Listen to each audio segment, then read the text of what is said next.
Hi, everyone. Welcome to Penn's Leonard Davis Institute of Health Economics. I am Rachel Werner, LDI's Executive Director. The COVID-19 pandemic has upended life as we knew it. There seems to be no aspect of our day-to-day existence that has been spared, and the delivery of healthcare has been no exception. But with that disruption comes an opportunity to rethink how we do our work. In many ways, it's the best of times for those of us who are interested in rethinking and transforming the American healthcare system. They say that necessity is the mother of invention, and the pandemic has certainly necessitated that we innovate the way that we deliver care. So today's virtual seminar will focus on healthcare innovation, and we will be examining how the delivery of care has adapted during the COVID pandemic. To tell us about the innovations that have supported this adaptation, we have an outstanding group of experts who are joining us today. David Ash is one of the nation's leading experts in healthcare innovation, who is the Executive Director of the Penn Medicine Center for Healthcare Innovation. He is a professor at the Perelman School of Medicine and at the Wharton School, and he was the founding director of the Center for Health Equity Research and Promotion at the Philadelphia VA, and he is the former Executive Director of Penn's LDI. Next, we have Krista Shiachati, who is the Medical Director of the Penn Medicine On Demand Virtual Care, where Penn Medicine clinicians offer care to patients via telemedicine. Dr. Shiachati is also an assistant professor of medicine at Penn and a clinical innovation manager at Penn Medicine Center for Healthcare Innovation. Dr. Shiachati designs, studies, and implements innovative strategies for addressing social barriers to care, improving the accessibility of healthcare, and managing population health goals. Next, we have Raina Merchant, who is an associate vice president of Penn Medicine and associate professor of emergency medicine at Penn. She is the director of the Penn Medicine Center for Digital Health and co-director of the National Clinician Scholars Program at Penn. Her work focuses on the intersection of digital media and health, and she has been a national thought leader in using social media to enhance emergency preparedness. And then finally, we have Sindhu Srinivas, who is an associate professor of obstetrics and gynecology and director of the obstetrical services at the Hospital of the University of Pennsylvania.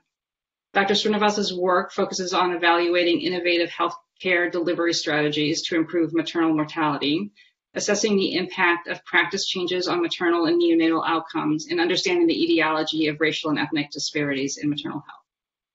So David, I want to start with you and ask you to start us off with a 30,000-foot view of healthcare innovation. As the director of Penn Medicine Center for Healthcare Innovation, you've overseen the development and implementation of many innovations in Penn Medicine.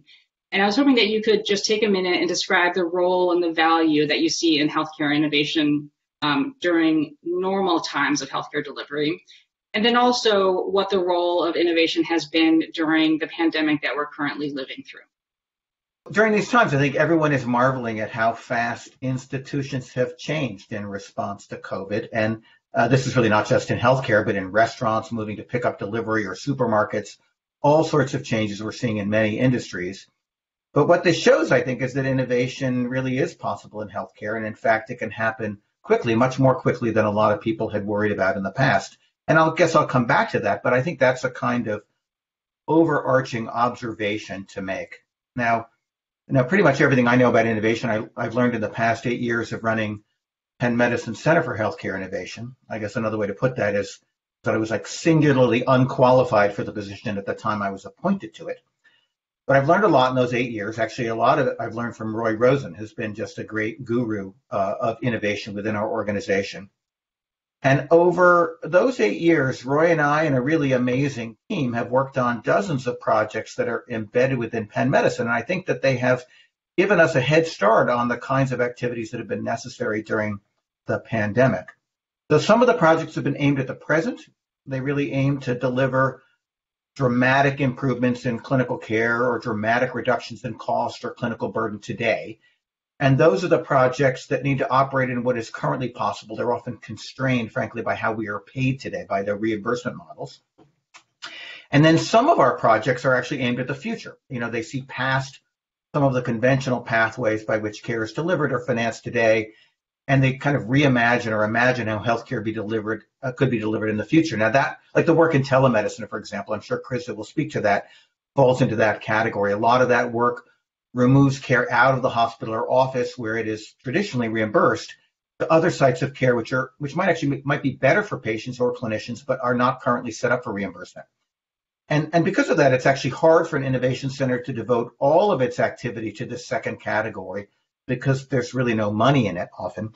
But that's the category that's most about de-risking the future, the most about transforming care. And I would say that that kind of work has been the most useful to Penn Medicine in thinking about how to restructure itself in the times of the pandemic. And so I guess over the past 8 years and a variety of projects, there have been a few key concepts that I really think have been elemental to successful projects. I just want to go through them rapidly because I think those elements are relevant today. The first has been the concept of automated hovering. The idea here is that even patients who have a chronic illness might spend only a few hours a year in front of a doctor, but they'll spend the remaining 5,000 waking hours a year doing everything else. And it's during those 5,000 hours when they're not in front of us that most of their health outcomes get determined. So early on, we recognized that the only way we were going to make a substantial difference in the health of our patients was to connect with them and engage in them meaningfully during those 5,000 hours. We developed a platform, Kevin Volpe and I did, called the Way to Health platform, which really supports a lot of our work in that area. Now, a second element has been some form of automation or less expensive engagement that uses the more expensive physician or other clinician management as the exception rather than the rule. So when caring for patients, we should start with some form of self-service and then use exception management to escalate care. Frankly, if you end up needing to engage with a doctor, it should be because we failed at one or two levels below that. The goal here is that even primary care, and I'm a general internist, even primary care should really be the new tertiary care. So the third element, I think, has been that we should use data effectively to identify patients in need. And that's been a real advantage of electronic health records and the broader digital environment. But another was that we should not be locked into the site of care. Right? Reimbursement systems often dictated that care must be performed in a hospital or an office. But if the care could be delivered effectively from more efficient sites like telemedicine or at home, then that should drive how we deliver care. We shouldn't be shackled to these old reimbursement models. And then, there are many other elements that are important, but I would have to say that the most important of these is the culture of an institution. It's easy to say, but you really do need an institution that's willing to try new things and also evaluate them. And that may be the key ingredient above all. It comes from organizational leadership at Penn. Kevin Mahoney has really championed that, and we have benefited from that as an organization. So that was really the backdrop at Penn. When COVID-19 hit, we had already explored like many of the fundamental concepts that turned out to be absolutely essential to transform care. We'd already experimented with delivering care through automation. We'd already set up systems of exception management and escalation. We've been using telemedicine largely for our employees where we didn't have to worry about reimbursement rules. And we had developed a bunch of internal platforms like Agent and Way to Health. I already mentioned Way to Health that we controlled. And this was critical because it meant that we could deploy new programs quickly. We didn't have to rely on the work of external vendors who were never going to be able to respond to what we needed, or at least not in the time frame of what we needed during this pandemic. So innovation really is never going to work if you don't have some internal capacity to change quickly. You just can't outsource. It has to be insourced. So, I was thinking about a famous quotation from Louis Pasteur, and he said that chance favors the prepared mind. And I would say the story here is that change favors the prepared health system. I think we were pretty prepared at Penn. We had already been working to de-risk the future, and it turned out that future came up upon us pretty suddenly. So I'll pause there, but those are my thoughts about where we were and how it set us up. So before I turn to the other panels, I wonder if you could actually take a minute and tell us a little bit more about one of the innovations that we've been using here at Penn Medicine during the COVID-19 pandemic, which is the COVID Watch, which you, in your own words, you've been living and breathing COVID Watch for the past 2 months. Can you tell us a little bit about the implementation of that program and what that is? The COVID Watch is in fact an example of what was possible because we'd already made a few trips around the block with some other projects. So here's the story. I mean, it seems like years ago now, but it was really early March. And a lot of us were looking, frankly, with horror at the news in Italy, actually in Washington State, everyone there was focused on these people in respiratory failure. And the story was scary enough as it was, but it was even worse because there weren't enough ventilators. It was really tragic to see this. But back at Penn, we realized that for every one patient who needed a ventilator, there were probably 50 who were also sick and scared, and they were at home. It wasn't clear how to manage them at all. In fact, the telephones at Penn were beginning to ring off the hook, and we were having a hard time keeping up with that volume.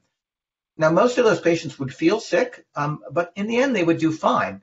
We didn't want them clogging up emergency rooms, and frankly, it wouldn't do them any good anyway.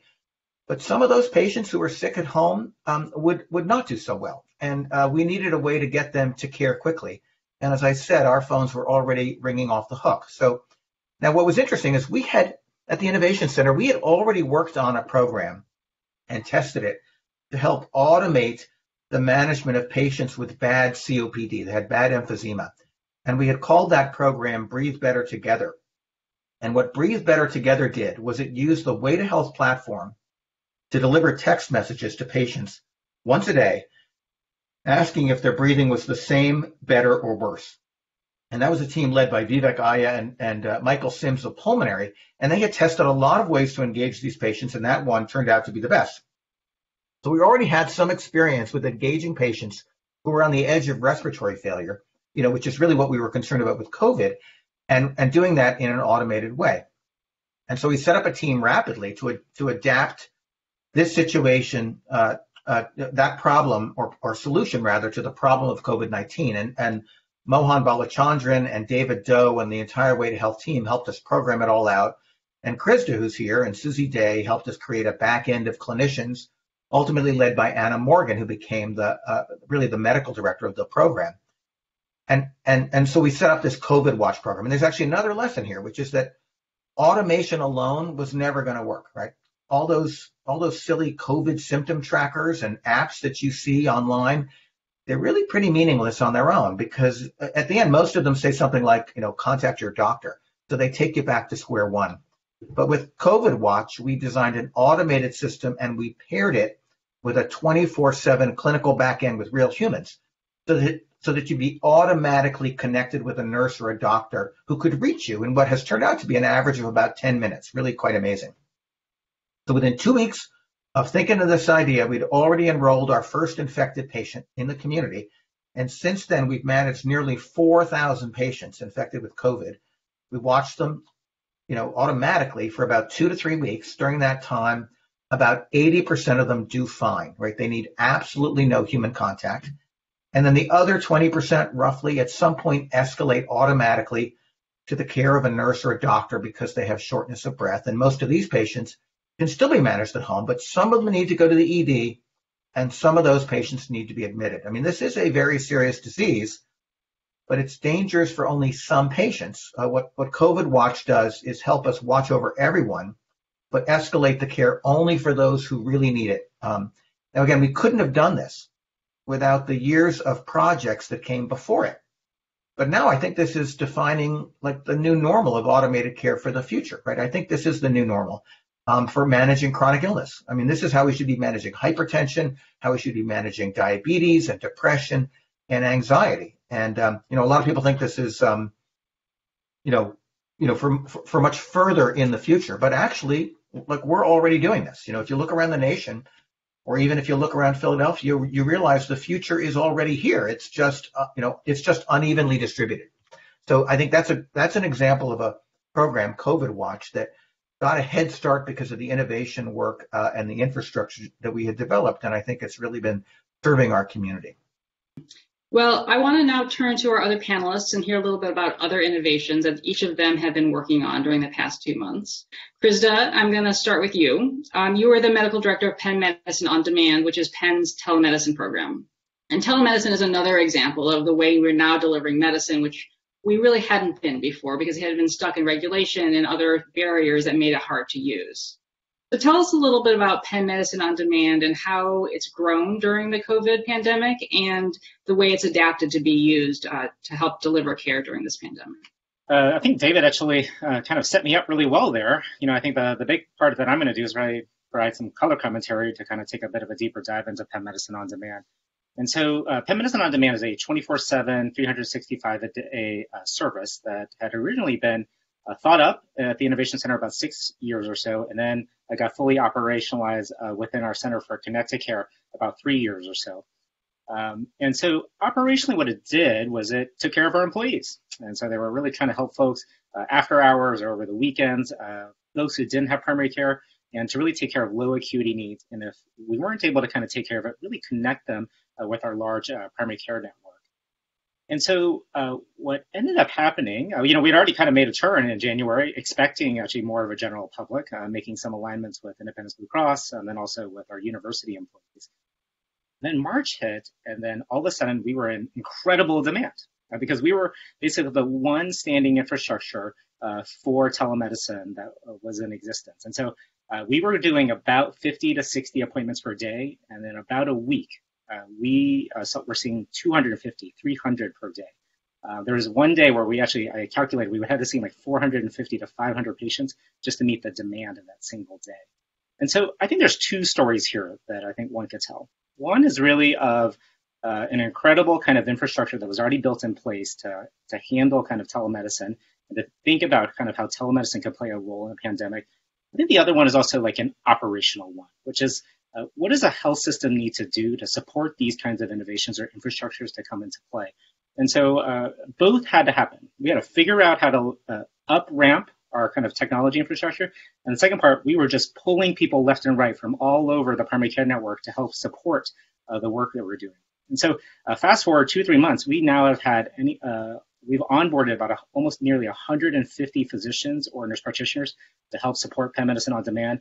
In addition to that, anywhere between about 80 to 100 or so nurses to actually serve as the front line. And so this dramatically changed our entire infrastructure to be able to handle the incoming flux that was here. Now, our numbers have started to come down on the Penn Medicine On Demand side, but I think that also tells two stories. One is our entire primary care network and our ambulatory network got better at doing telemedicine. So across the entire network, we went from 300 a week to nearly 40,000 per week right now of telemedicine appointments across all of those aspects. The other part too is we got smarter about it. So we got much more efficient about how we could kind of think about the access points that people are having to on demand. And so that would involve both the COVID watch program to be able to monitor such a large population. The other aspects to it was designing and developing a chatbot that would intercept folks both at a website, but then also in their patient portal. And then on top of that, really kind of getting very efficient at the nursing level to really be able to create a large infrastructure. And so I think now Penn Medicine On Demand, in some ways, has been designed out to be a smaller part of actually a large kind of interwoven network here. But I think it's actually the right thing, which is Penn Medicine On Demand shouldn't be seeing everything. We should be really right-sizing the problem of what people are experiencing from their COVID symptoms to be seeing at the right entry points, and then to be quickly escalated up a triage pathway so that they're really getting efficient care kind of up and down the care continuum. And I totally agree with David. I think this is like an analogy to perhaps what the future will hold for primary care, to really think about like how can we efficiently position all the like critical skills that we have across nurses, medical assistants, our front desk. How can they kind of be a larger part of an interwoven network, and how can we leverage telemedicine perhaps to kind of take care of all those conditions and get people moving in and out of those different tiers of need? So Sindhu, I want to turn to you next. And you've been involved in work that has specifically been addressing the needs of pregnant women during the pandemic. Some of that is related to monitoring patients at COVID home using Pregnancy Watch, which is a platform that is very similar to the COVID Watch program that David described. But unlike the rest of medical care that could be scaled back during the pandemic, obstetrics obviously had to continue at the same scale it was before and had the challenges of maintaining healthcare delivery at a relatively normal volume. So can you tell us a little bit about the primary challenges that the pandemic has posed to pregnancy care and the ways in which healthcare delivery has adapted to respond to some of those concerns? You mentioned pregnancy care is not really elective, and we can't postpone it to some 6-month later period because eventually everybody has to get care they need in pregnancy and then come in to have their baby. And I think one of our primary challenges was really figuring out how do we safely balance in-person care that's needed that can only be done in person. So for example, like ultrasounds and things like that, where they have to come in for that, versus what things can be postponed or have an altered schedule, or telehealth sort of and telemedicine visits sort of taking the place, and what tools do we need to safely do that? And so one example, and David brought this up in terms of just kind of reimbursement matching this, is in this pandemic, we've been able to partner with a lot of the payers to actually get every pregnant patient a blood pressure cuff, largely, so that we can do some of the prenatal visits remotely from home and get some of the information we need to make sure that it's safe.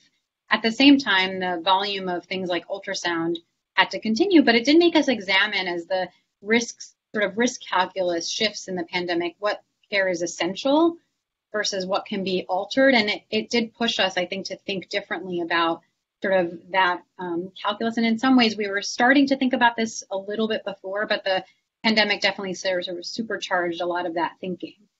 I think some of the messaging that's been a challenge for patients is, where the messaging is stay home, but we don't want to create that message to a point where patients are afraid to come in if they need to come in. And certainly there's lots of things that can occur in a pregnancy that might be more emergent. And so we've really tried to strike the balance of having women safely stay home when they can, but also reiterating the fact that the hospital and our offices are a safe place to come if they really need to come, to really strike the balance of sort of staying at home, but not delaying staying at home when you really need to come in.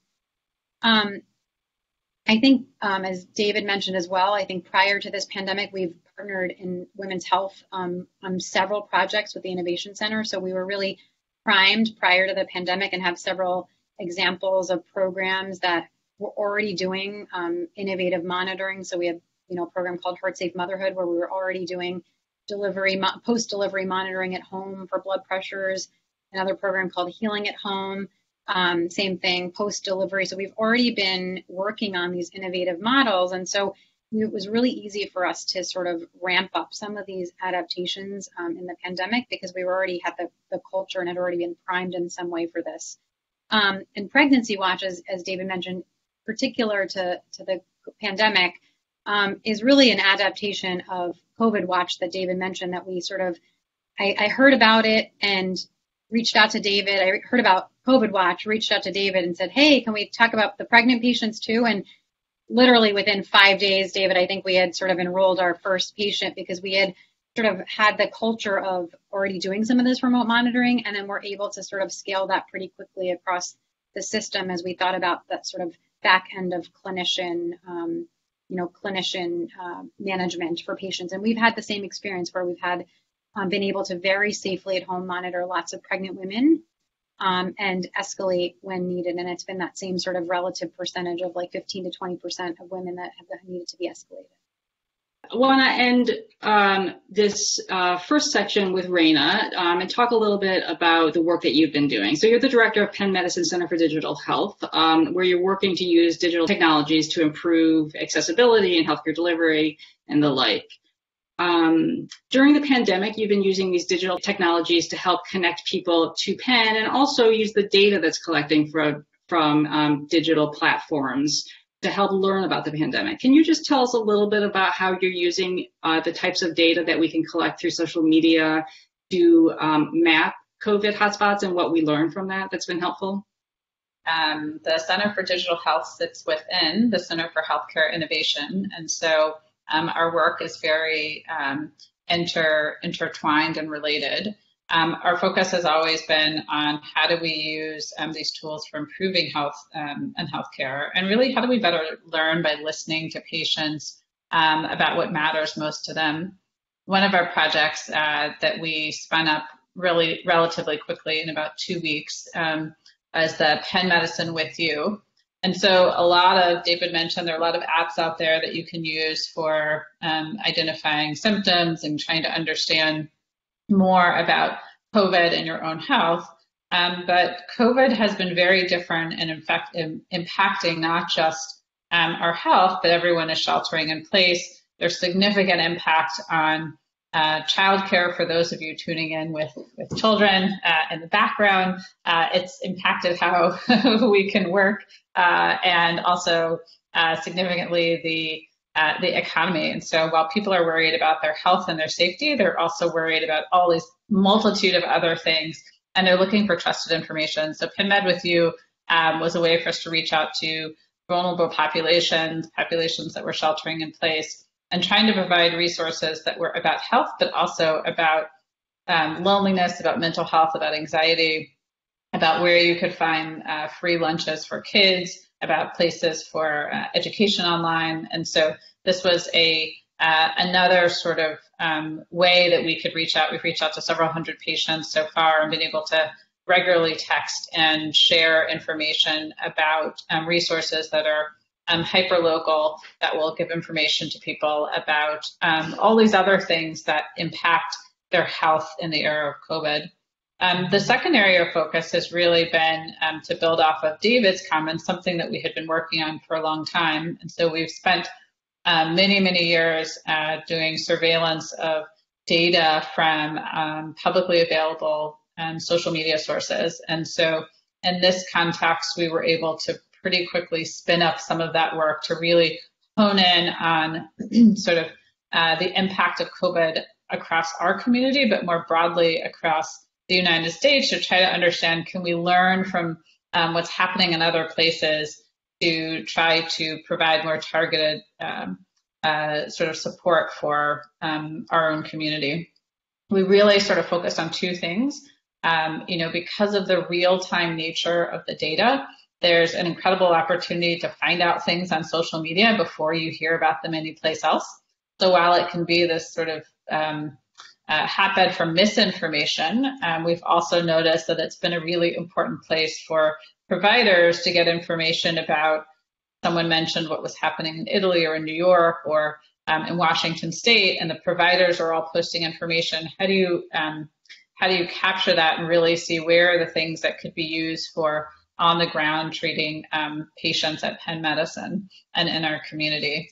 And then we've also really focused on sort of the mental health of the community. We've noticed that in looking at Twitter data, and this work has been in partnership with the School of Engineering, led by Sharath Guntuku, Garrick Rowland, and then a medical student, Daniel Stokes, on our team, and Emily Seltzer. And they've really looked at sort of the mental health of communities and shown that the anxiety that's usually there on Twitter, which there's a fair amount, has just increased exponentially controlling for seasonality, and compared with a year ago. There's just been this incredible increase in sort of unrest, anxiety, depression, fear, and other things that we could use our observation of this to provide more targeted sort of support and resources for individuals. So, because we already had this infrastructure, we were able to ramp this up, and then we're able to identify sort of mental health concerns as well as sort of early symptoms that people are mentioning. And so sort of before, this is something that Sharath had shared, that the comments around COVID and dermatologic conditions sort of emerged very early on social media, and then later sort of was getting a lot of further investigation.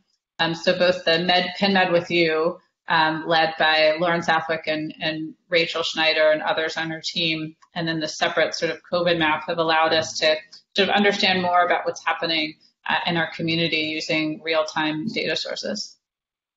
So one of the things that has been a common thread through all four of you when you've talked about the innovations is that it relies heavily on the use of technology to reach patients and to manage patients outside of the healthcare system and in their home.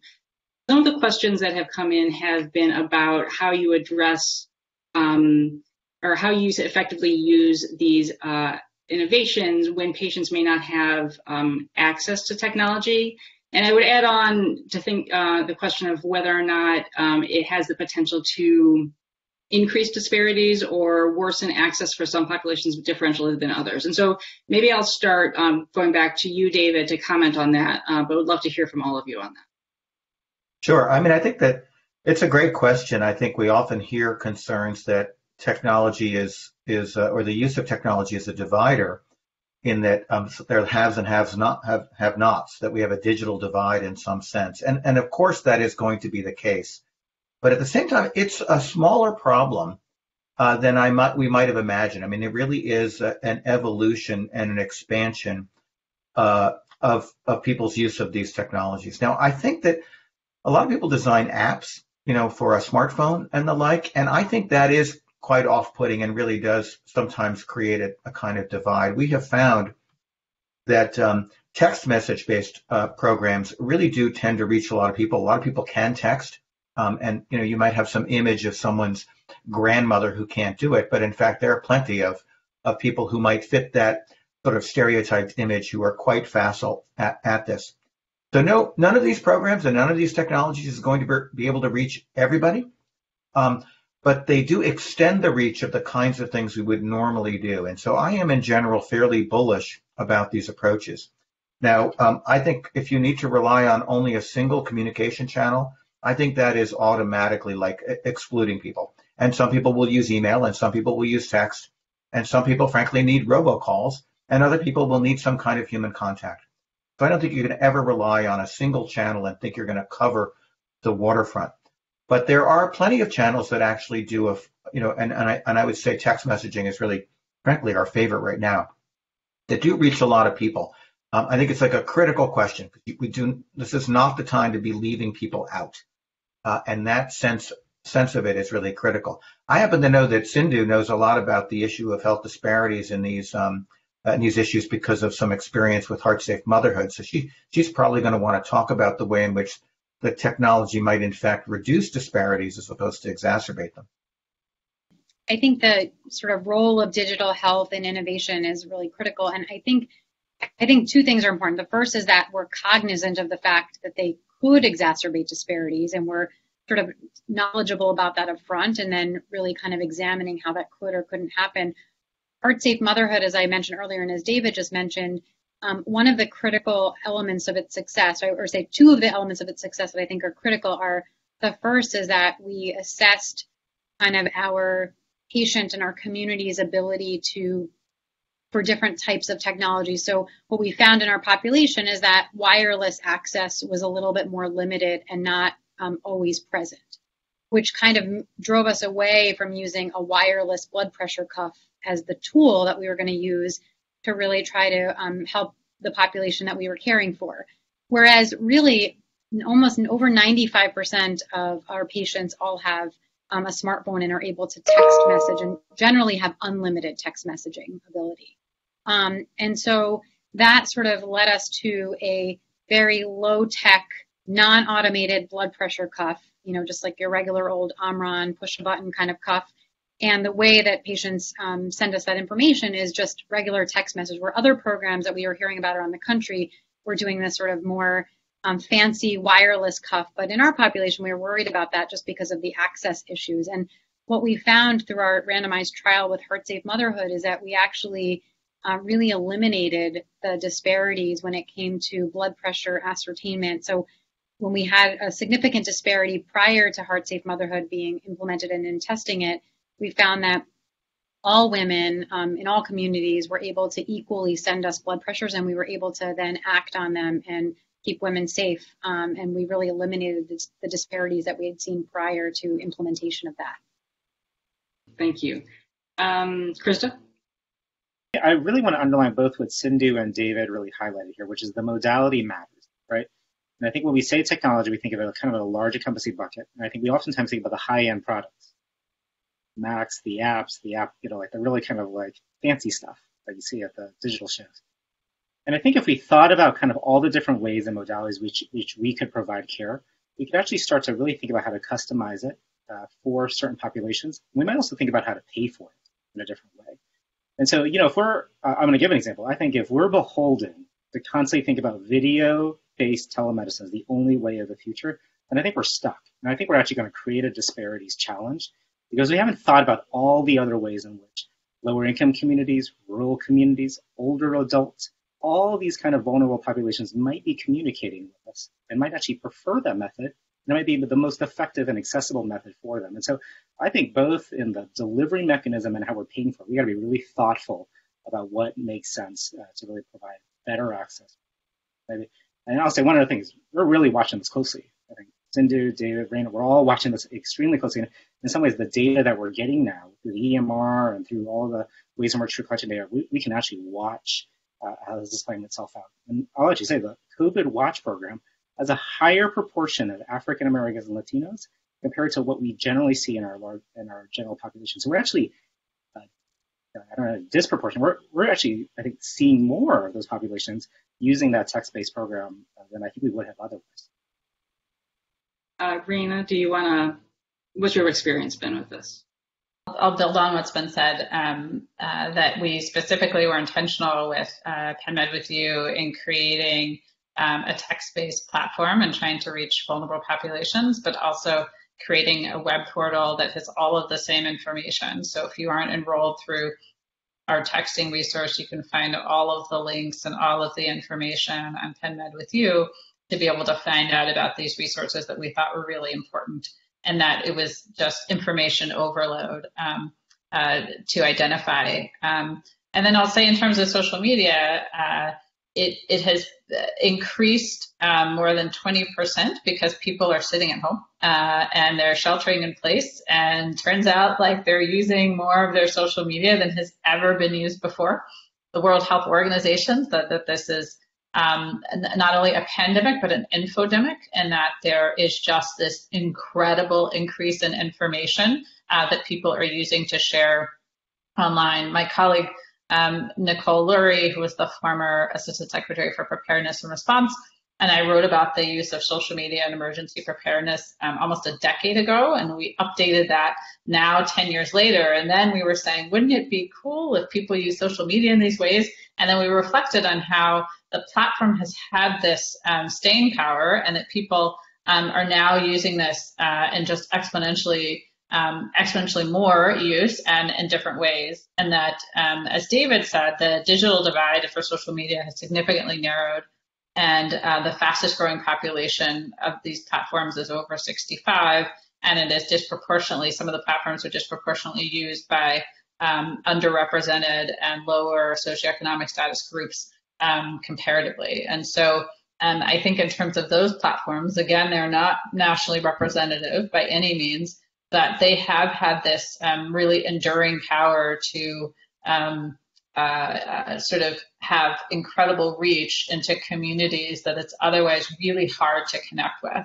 And so if we can in any way use this, surveillance, this information, that will give us a sense of being able to reach different communities.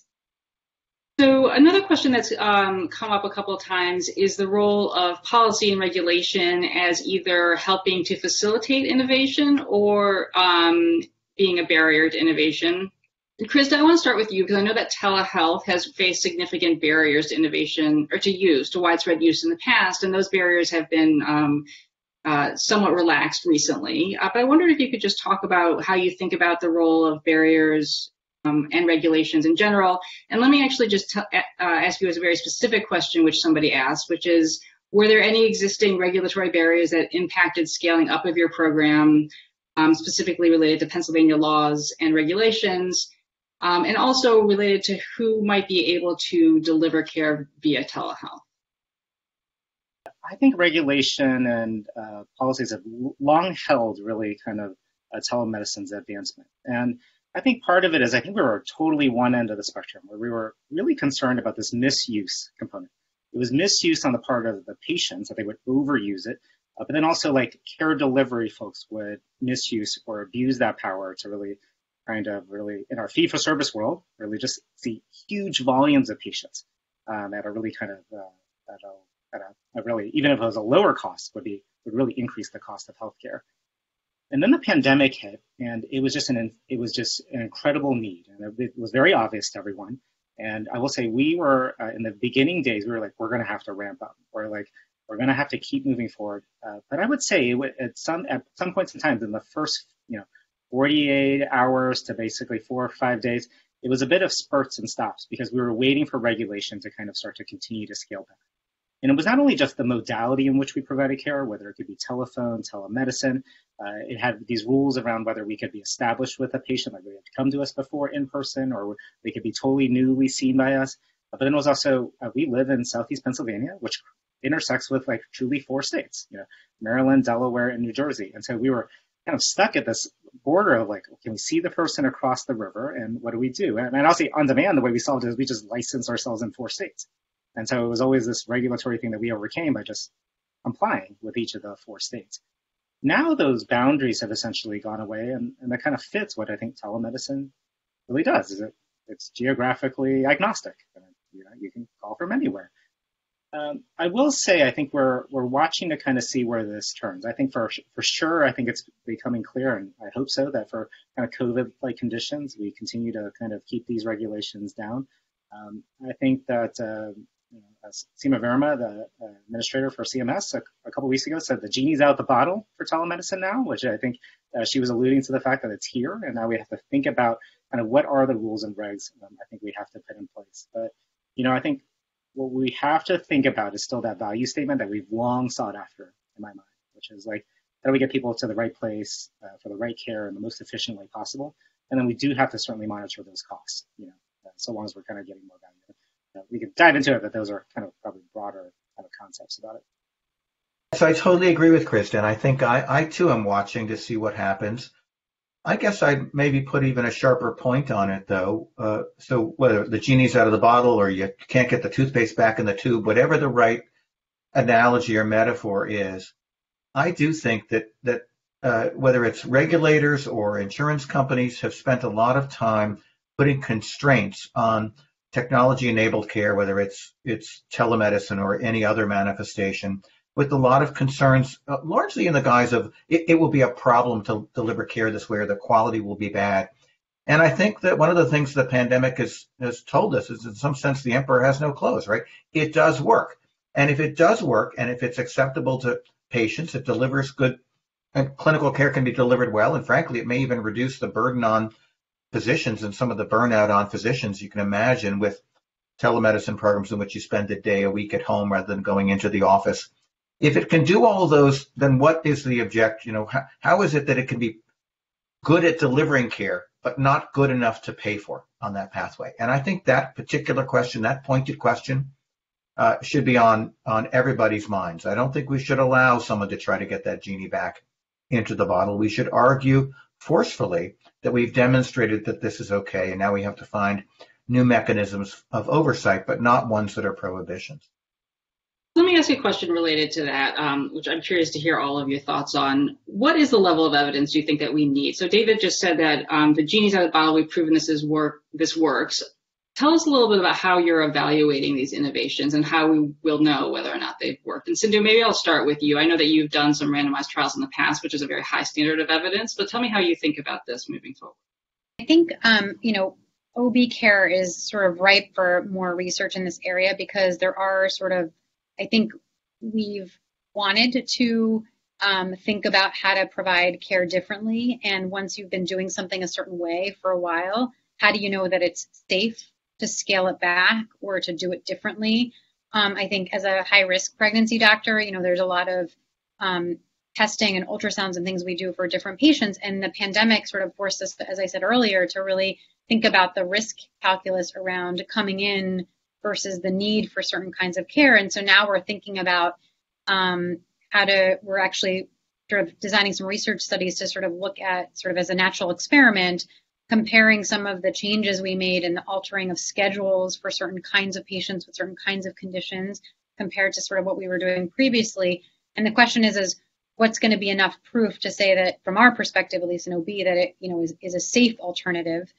Safety is kind of a tricky outcome to measure, because a lot of times you need a lot of people to really get at sort of the safety aspect of it. And I think we've been doing some qualitative work with patients. And I guess the one thing I wanted to backtrack to from before is just, I think David's comment about having that one size doesn't fit all, I think is a really important piece to this. I think that we've found that certain patients actually are asking us if they could do more of their visits by telehealth. And other patients are saying that they're not comfortable with that and they want to come in person, right? And so I think part of this is a nimbleness around balancing evaluation and making sure that it's providing adequate care. And in some ways, this might be better care because our ability to hover and touch points might be even improved. And at the same time, I think trying to be nimble about sort of partnering with patients and trying to provide the best care possible in the ways that patients want that care is important too. So we're actually hearing interesting qualitative, sort of in our qualitative assessments with patients, since we have so many touch points in pregnancy. So we are doing some evaluation of outcomes as a natural experiment, and then we're also doing some qualitative assessments in terms of just patients and their acceptance of certain things that we've altered and how they've felt about that.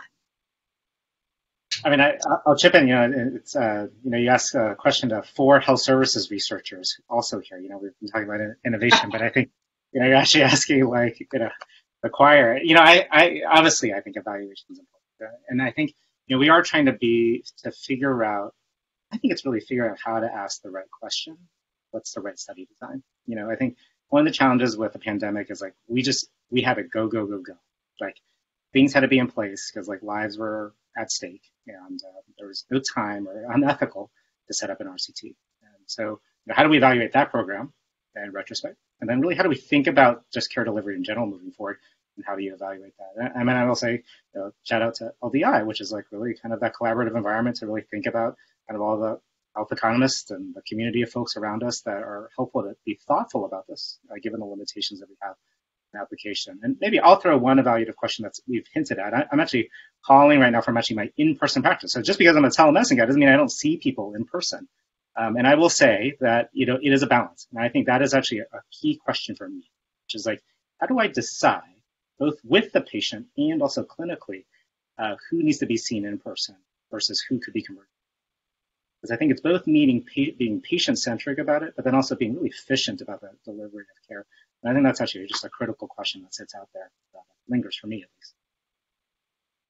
I'll say just going back to sort of the digital media and sort of what the standard is for evaluating success. I think that we're now at this really exciting time to finally sort of figure out the so what about the ability of these platforms to really provide meaningful insights that are actionable. I think, in the past many years ago, there's a lot of work around sort of Google flu trends being able to predict the flu for sort of traditional measures. And there's a lot of work, a lot of interest around that and sort of the value of being able to get information. What does it mean when you know about new symptoms or new treatments 2 days before, 3 days before, a week before? And so really the exciting place is figuring out how to vet this information that comes in from these sources and decide when it's actionable. And I think that, something Rachel, you and I talked about the other day is sort of, how would we set up systems now that would allow us to determine this early predictability, early insight for what may happen in the fall, what may happen in the winter. And so while in Philadelphia we're at this plateau area, it isn't clear that there won't be another increase in cases. And so can we use these remote sensors to give us accurate sort of information that we can act on really rapidly? If people are all of a sudden, there's an increase in people talking about particular symptoms that we can identify as a hotspot, can we in real time sort of follow up and understand sort of the validity of that information and decide when it requires sort of escalation? So I imagine a situation room that has lots of different information coming in across different feeds that then you could say, oh, this is something we need to investigate. And what are the, sort of things that we need in place to know when this tool sort of has value? I didn't mention before, but Anish Agarwal has been working on sort of thinking about a lot of these issues as well, and sort of how does it add value for a health system to get this sort of remote sensor data? In the evaluation, how would you evaluate this, from a researcher perspective? And I think it'll vary, but here's one way I don't think it should be done, which is I think a lot of people would want to say, here's the conventional approach of delivering care, and here's a new approach of delivering care, and what's the head-to-head comparison at the level of that particular patient receiving care? And I think that often allows you to make the mistake of of missing the point that sometimes the alternative to the new approach to care is no care at all. It's like if we couldn't have figured out a telemedicine approach, we would have had no care at all during this pandemic. If we don't have a way to create some automated way to engage with patients with congestive heart failure at home, then they don't get engaged with at home at all, and we force them to come into the office, which is just never going to work. And so like we have sort of sand in our eyes in a lot of the conventional care. And if we were to think about whether it's regulation or it's payment policy, they conspire to create a situation in which care can only be delivered, or at least only reimbursed, when the patient and the clinician are face to face in the same place at the same time. And that's not how the rest of our life goes on. I can do banking, any time I want to. I've never met my accountant, and it seems to work. Like we've never been in the same room together. We can communicate at different times. I don't understand why we're so constrained in healthcare when we're not so constrained in other aspects of our lives. And I think the pandemic has helped release some of those tensions. And I frankly don't want to go back. So there's been just a ton of great questions, and unfortunately, we're not going to get to all of them. I do, Raina, want to ask you a quick question about contact tracing, which has come up in the Q&A box a couple of times. And I know that you've been thinking about whether or not we can use digital data, the kind of data that you collect, to help with contact tracing, because otherwise it's very laborious and hard to do on a broad scale. And maybe you could just tell us a little bit about the work that's being done related to contact tracing. Yeah, this is another really exciting area that the Innovation Center more broadly has been working on, spearheaded by Carolyn Canusio as a social epidemiologist, and Kevin Volp, who runs CHIBE, and a whole team of many others. I will sort of say in answering this question that it's been really exciting that as a health services research community, there's been this incredible outpouring of support from medical students, from graduate students, from faculty who've all sort of, converged on sort of working on this. And there's a lot of incredibly creative minds who are focused on both COVID and non-COVID work, but really sort of being responsive to this issue of contact tracing. We've been thinking a lot about digital contact tracing, some work by Austin Kalaru and Christina Mancino, and Hallie McCaplin, and others have been calling patients and asking about their willingness to share digital data that might allow us to understand more about interactions that patients have had, as well as places that they have been.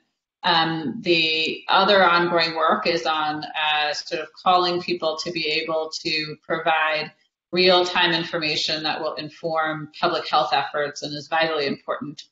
We are looking to build the digital component that, again, would allow us to be prepared for the next potential wave of COVID, and being able to understand the extent to which these tools can really allow us to track information in real time.